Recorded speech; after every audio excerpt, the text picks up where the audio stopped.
नमस्कार।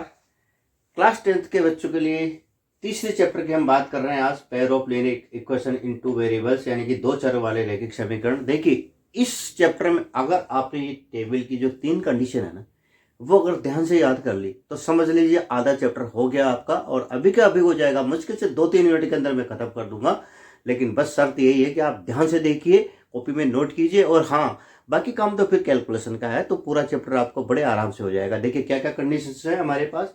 दो रैखिक समीकरण आपको दी जाएगी इस चैप्टर में। उनको करना क्या है, जैसे पहली इक्वेशन है हमारे पास a1x plus b1y plus c1 equal to 0, और दूसरे a2x plus b2y plus c2 equal to 0। होगा क्या कि बस ये जो a1 a2 b1 b2 c1 c2 है ना, ले देंगे, इसकी वैल्यू बदलनी और कुछ भी नहीं करेगा वो। देखते हैं कैसे करके। अब उनका हम रेशियोज निकालेंगे, a1 by a2 b1 by b2 और c1 बाई c2, और तुलना करेंगे। जैसे हमने पहला निकाला भाई a1 by a2 b1 by b2 निकाल तो c1 बाई c2 भी ले, लेकिन हमने पहली दोनों को देख लिया कि वो दोनों इक्वल नहीं आ रहे, बराबर नहीं आ रहे। तो उनका जब आप ग्राफ खींचोगे ना, तो वो ग्राफ की जो लाइन होगी ना, वो एक दूसरे को एक पॉइंट पर कट करेगी। जब एक पॉइंट पर कट करेगी तो इसका मतलब यही पॉइंट एक ही सोल्यूशन होगा, एक ही हल होगा। इसको बोलते हैं हम वन सोल्यूशन, या यूनिक, या हिंदी में बोलेंगे अद्वितीय हल या एक हल।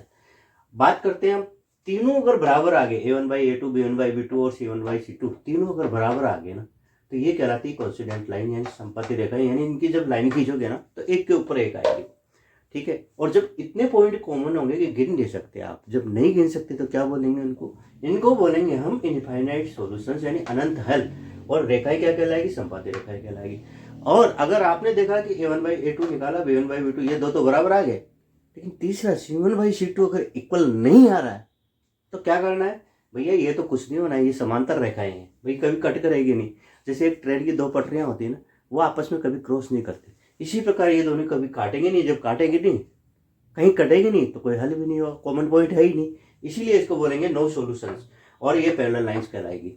तो इसी प्रकार की और भी अपने 10th क्लास के इंपॉर्टेंट वीडियो के लिए अभी हमारा चैनल के रामपी अकाडमी सब्सक्राइब करें, लाइक करें और कमेंट करें। आगे आपको किस चैप्टर पे क्वेश्चन सही है, हालांकि मैं हर चैप्टर के इंपॉर्टेंट क्वेश्चंस जल्दी से भेज रहा हूं, तो आप उन्हें हल करें। कोई प्रॉब्लम हो तो कमेंट करें। धन्यवाद।